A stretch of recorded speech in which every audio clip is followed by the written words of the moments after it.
RRB group D exam विज्ञान के महत्वपूर्ण प्रश्नों की सीरीज में आज हम लोग चौथा सेट डिस्कस करेंगे। पहला प्रश्न है, विद्युत आवेश का एसआई मात्रक है। Option A coulomb, option B kelvin, option C ohm, option D volt. तो विद्युत आवेश का एसआई मात्रक कूलाम होता है, कूलाम। अतः ऑप्शन ए सही होगा। दूसरा प्रश्न है, प्रकाश वर्ष किसकी इकाई है। ऑप्शन ए द्रव्यमान की, ऑप्शन बी दूरी की, ऑप्शन सी ताप की, ऑप्शन डी समय की। तो प्रकाश वर्ष किसकी इकाई है, तो ए प्रकाश वर्ष दूरी की इकाई है। अतः ऑप्शन बी सही होगा।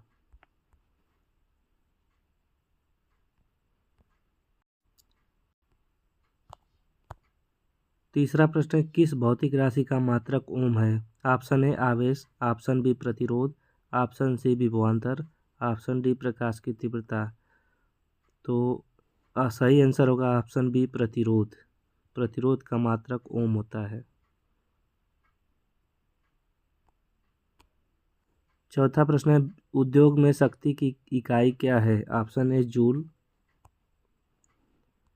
ऑप्शन बी अश्वशक्ति, option C kilowatt, option D watt. तो इसका सही आंसर होगा ऑप्शन बी अश्वशक्ति, अश्वशक्ति।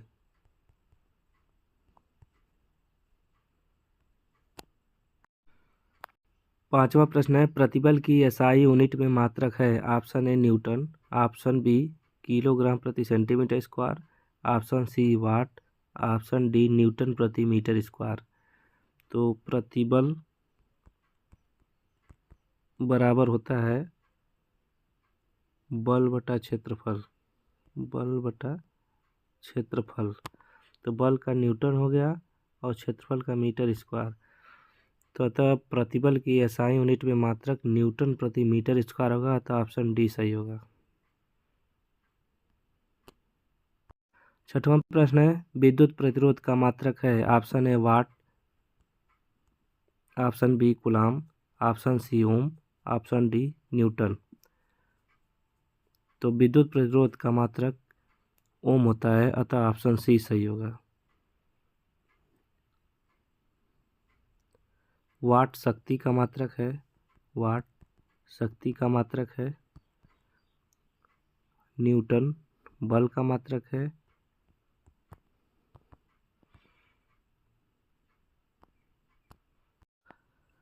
सातवां प्रश्न है, रेडियोधर्मिता की एसआई इकाई क्या है। Option A becquerel, option B curie, option C faraday, option D rutherford. तो रेडियोधर्मिता की एसआई इकाई जो है बेकुरल है। अतः ऑप्शन ए सही होगा, बेकुरल।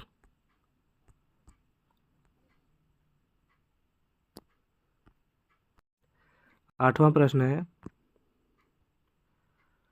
अपवर्तनांक का मात्रक होता है। Option A metre inverse, option B dioptre, option C metre प्रति सेकेंड, ऑप्शन डी कोई मात्रक नहीं। तो अपवर्तनांक का कोई मात्रक नहीं होता है। अतः ऑप्शन डी सही होगा।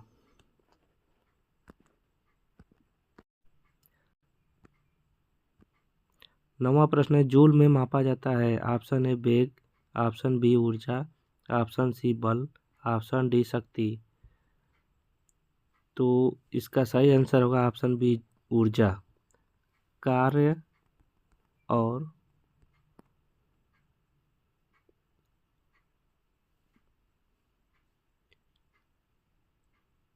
ऊर्जा दोनों जूल में मापा जाता है, जूल में मापा जाता है। अतः ऑप्शन बी सही होगा। 10वां प्रश्न है, एक हार्स पावर किसके बराबर होता है। Option A 764 watt, option B 746 watt, option C 786 watt, option D 768 watt. तो एक हार्स पावर बराबर 746 वाट होता है। एक अश्वशक्ति बराबर 746 वाट। अतः ऑप्शन बी सही होगा। 11वां प्रश्न है 1 किलोवाट डॉट डॉट शक्ति के बराबर होती है। ऑप्शन है 100 वाट, ऑप्शन बी 10 वाट, ऑप्शन सी 10,000 वाट, ऑप्शन डी 1,000 वाट। तो 1 किलो वाट बराबर होता है 1,000 वाट के, अतः ऑप्शन डी सही होगा।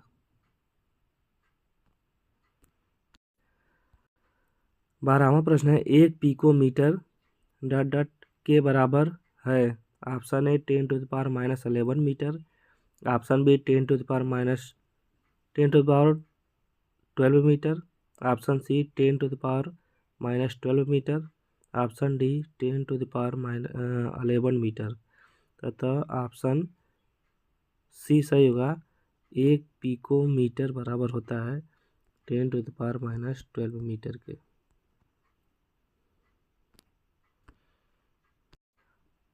13वां प्रश्न है 1 जूल बराबर होता है। ऑप्शन है 1 न्यूटन गुणे 1 मीटर, ऑप्शन बी 1 डब्लू गुणे 1 मीटर, ऑप्शन सी 1 न्यूटन गुणे 1 सेंटीमीटर, ऑप्शन डी 1 पास्कल गुणे 1 मीटर। अतः इसका सही आंसर होगा ऑप्शन ए 1 जूल बराबर होता है 1 न्यूटन गुणे 1 मीटर, अतः ऑप्शन ए सही होगा।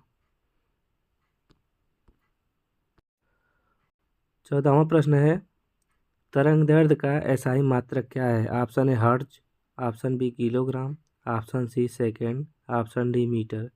तो तरंगदैर्ध्य लैम्डा का एसआई मात्रक मीटर होता है, अतः ऑप्शन डी सही होगा।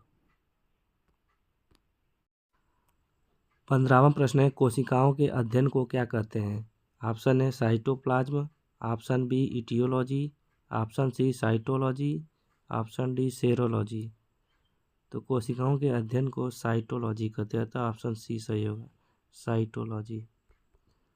साइटोलॉजी।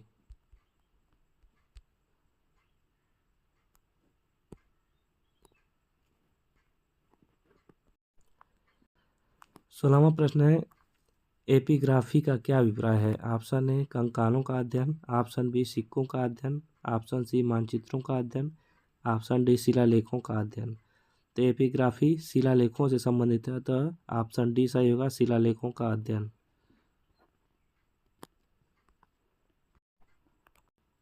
17वां प्रश्न है पक्षियों के अध्ययन को क्या कहते हैं। Option A herpetology, option B anthropology, option C ornithology, option D ophthalmology. तो पक्षियों के अध्ययन को आर्निथोलॉजी कहते हैं, तो ऑप्शन सी सही होगा। 18वां प्रश्न है सेरीकल्चर किसी से संबंधित है। ऑप्शन ए मछली पालन, ऑप्शन बी पक्षी पालन, ऑप्शन सी मधुमक्खी पालन, ऑप्शन डी रेशम की खेती। तो सेरीकल्चर रेशम की खेती से संबंधित है, अतः ऑप्शन डी सही होगा। 19वां प्रश्न है किस कोशिकांग को कोशिका की आत्मघाती थैली कहा जाता है। आत्मघाती थैली कहा जाता है। ऑप्शन ए केंद्रक, option B centrosome, option C mitochondria, option D lysosome. तो कोशिका का आत्मघाती थैली लाइसोसोम को कहा जाता है, तो ऑप्शन डी सही होगा।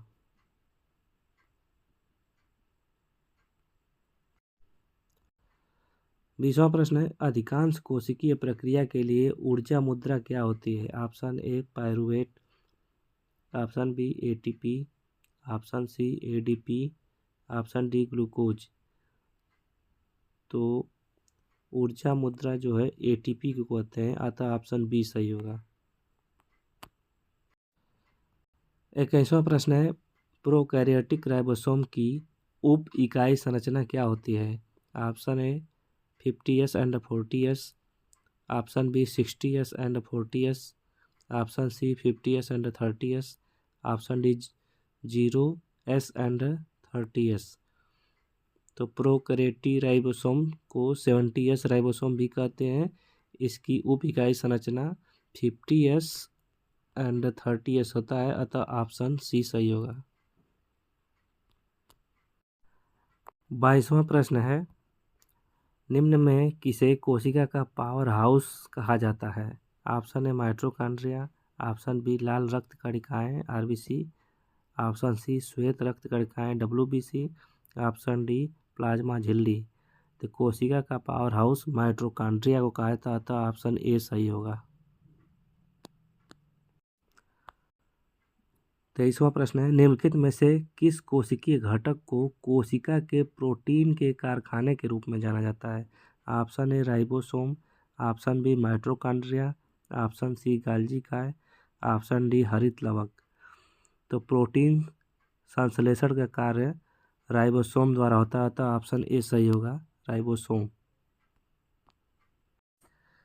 24वां प्रश्न है, कशेरुकियों की यकृत कोशिकाओं में SER स्मूथ एंडोप्लाज्मिक रेटिकुलम द्वारा कौन सा महत्वपूर्ण कार्य किया जाता है?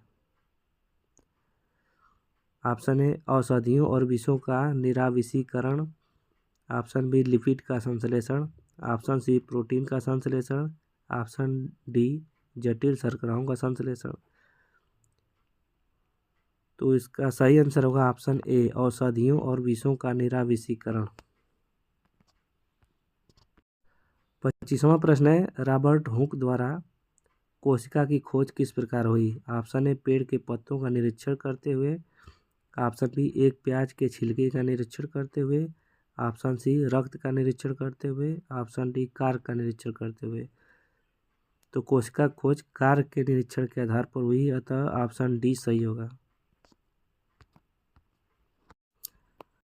26वां प्रश्न है, स्लाइडेन और स्वान द्वारा दिया गया कोशिका सिद्धांत निम्न में से किन जीवों पर लागू नहीं होता? ऑप्शन ए कवकों पर, ऑप्शन बी शैवालों पर, ऑप्शन सी जंतुओं पर, ऑप्शन डी विषाणु पर। तो सही आंसर होगा ऑप्शन डी विषाणुओं पर लागू नहीं होता।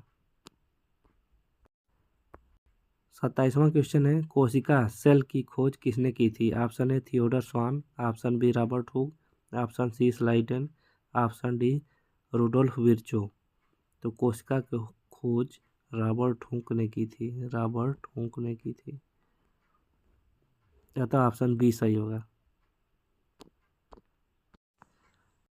28वां प्रश्न है, जीवन की मूलभूत इकाई क्या है? ऑप्शन ए उत्तक, ऑप्शन बी कोशिका, ऑप्शन सी अंग, ऑप्शन डी नाभिक।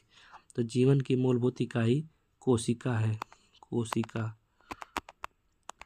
सेल, अतः ऑप्शन बी सही होगा। 29वां प्रश्न है, राइबोसोम बनाते हैं? ऑप्शन ए वसा, option B lipid, option C protein, option D starch. तो राइबोसोम जो है, राइबोसोम प्रोटीन का संश्लेषण करते हैं, प्रोटीन का निर्माण करते हैं, तो ऑप्शन सी सही होगा। 30वां प्रश्न है, प्रोटोप्लाज्म शब्द किसने दिया? Option A Mendel, option B Darwin, option C Robert Hooke, option D Purkinje. तो प्रोटोप्लाज्म शब्द जो है पुरकिंजे ने दिया था, तो ऑप्शन डी सही होगा। 31वां प्रश्न है, निम्नलिखित में से किसके अणुओं के बीच आकर्षण बल अधिकतम होता है? ऑप्शन ए द्रव, ऑप्शन बी ठोस, option C gas, option D plasma. तो सर्वाधिक आकर्षण बल जो है ठोस में होता है, अतः ऑप्शन बी सही होगा। 32वां प्रश्न है, अभी तक वैज्ञानिकों द्वारा पदार्थ की कितनी अवस्थाएं तय की गई है? Option A 2, option B 5, option C 4, option D 3। तो सही आंसर होगा ऑप्शन बी 5। 5 अवस्थाएं खोजी गई हैं, इसमें से ठोस, द्रव, गैस, इसके अलावा प्लाज्मा, और 5वां है बोस आइंस्टीन, बोस आइंस्टीन।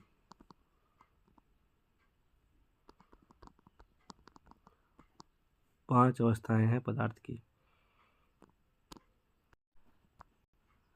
33वां प्रश्न है, विसरण दर अत्यधिक तीव्रता से किसमें होती है? ऑप्शन ए ठोस में, ऑप्शन बी द्रव में, ऑप्शन सी गैस में, ऑप्शन डी प्लाज्मा में। तो सर्वाधिक विसरण दर जो है गैस में होती है, तो ऑप्शन सी सही होगा।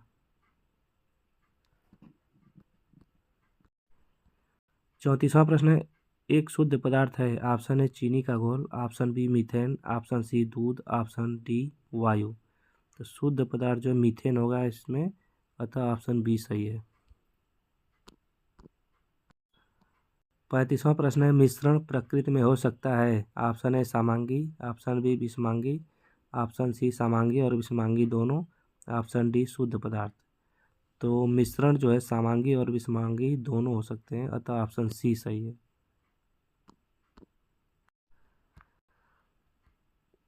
36वां प्रश्न है, एक मिश्र धातु किसका एक उदाहरण है। ऑप्शन ए कोलाइड विलयन, ऑप्शन बी पायस, ऑप्शन सी ठोस विलयन, ऑप्शन डी विविध मिश्रण।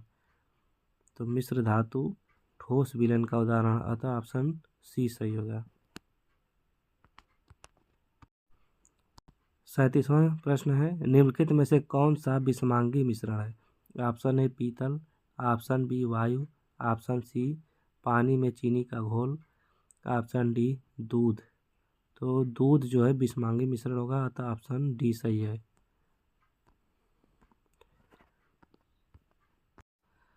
38वां प्रश्न है, हवा एक है। ऑप्शन ए शुद्ध मिश्रण, ऑप्शन बी केवल मिश्रणों का मिश्रण, ऑप्शन सी केवल तत्वों का मिश्रण, ऑप्शन डी दोनों तत्वों और यौगिकों का मिश्रण। तो हवा तत्वों और यौगिकों दोनों का मिश्रण, अतः ऑप्शन डी सही होगा। 39वां प्रश्न है, एक यौगिक नहीं है। Option A lead, option B chalk, option C hydrogen sulphide, option D sulphur dioxide. तो लेड पीबी इसको रिप्रेजेंट करते हैं, लेड। ये यौगिक नहीं है, तत्व है, अतः ऑप्शन ए सही होगा।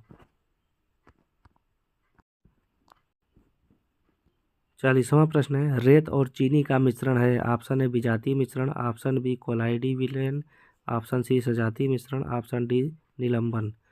तो रेत और चीनी का मिश्रण विजातीय मिश्रण है, अतः ऑप्शन ए सही होगा, विजातीय मिश्रण।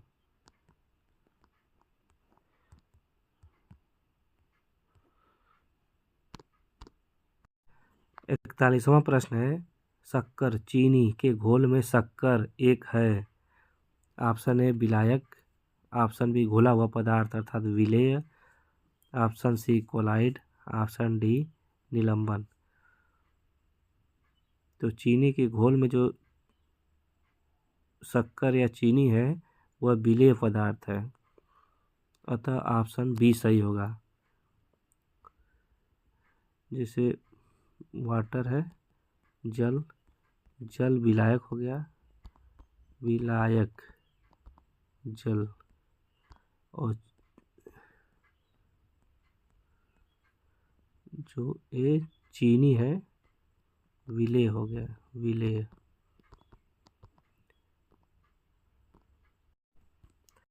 42वां प्रश्न है, लोहे में जंग लगना किसका उदाहरण है। ऑप्शन ए भौतिक परिवर्तन, ऑप्शन बी रासायनिक परिवर्तन, ऑप्शन सी ऊष्माक्षेपी परिवर्तन, ऑप्शन डी ऊष्माशोषी परिवर्तन। तो लोहे में जंग का लगना एक रासायनिक परिवर्तन है, तो ऑप्शन बी सही है। 43वां प्रश्न है, निम्नलिखित में से कौन सा, यहाँ पर रासायनिक की जगह भौतिक होगा, भौतिक परिवर्तन नहीं है। निम्नलिखित में से कौन सा भौतिक परिवर्तन नहीं है। ऑप्शन ए ठोसों का द्रव में पिघलना, ऑप्शन बी गैसों का द्रव में द्रवीकरण, ऑप्शन सी पदार्थों का किण्वन, ऑप्शन डी द्रवों का गैसों में वाष्पीकरण। तो इसका सही आंसर होगा ऑप्शन सी पदार्थों का किण्वन। इसमें पदार्थों का किण्वन जो है रासायनिक परिवर्तन का उदाहरण है, रासायनिक परिवर्तन का उदाहरण है, बाकी सब भौतिक परिवर्तन का, अतः ऑप्शन सी सही होगा। 44वां प्रश्न है, निम्नलिखित में से कौन सा रासायनिक परिवर्तन नहीं है। ऑप्शन ए ईंधन का दहन, ऑप्शन बी अम्लीकृत जल का विद्युत अपघटन, ऑप्शन सी ऑक्सीकरण अर्थात लोहे पे जंग का लगना, ऑप्शन डी प्लेटिनम तार का जलना। तो इसमें सही आंसर होगा ऑप्शन बी अम्लीकृत जल का विद्युत अपघटन। 45वां प्रश्न है, इनमें से कौन सा एक रासायनिक परिवर्तन है? ऑप्शन ए मक्खन का खट्टा होना, ऑप्शन बी CO2 से सूखी बर्फ बनाना, ऑप्शन सी एक प्लेटिनम तार का गर्म होना, ऑप्शन डी लोहे का चुंबकीकरण। तो सही आंसर होगा ऑप्शन ए मक्खन का खट्टा होना रासायनिक परिवर्तन का उदाहरण है।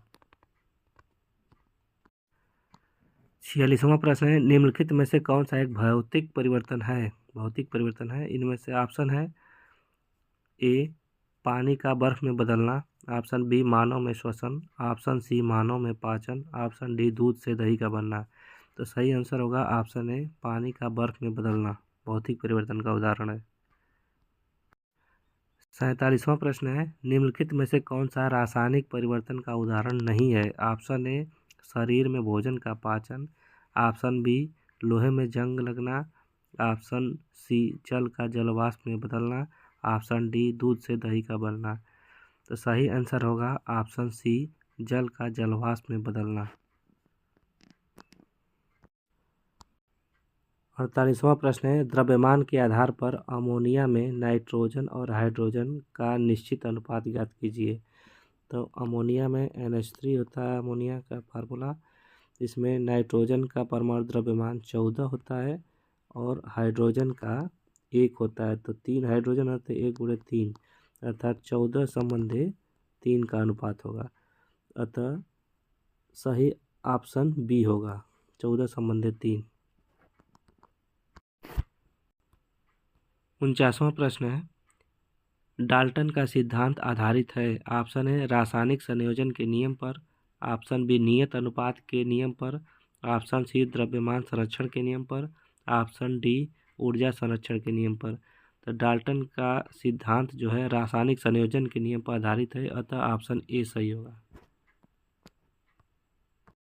50वां प्रश्न है, संतुलित रासायनिक समीकरण के अनुरूप होता है। ऑप्शन ए द्रव्यमान संरक्षण का नियम, ऑप्शन बी गैसीय आयतनों का नियम, ऑप्शन सी गुणित अनुपात का नियम, ऑप्शन डी एवोगैड्रो का नियम। तो सही आंसर होगा ऑप्शन ए द्रव्यमान संरक्षण का नियम।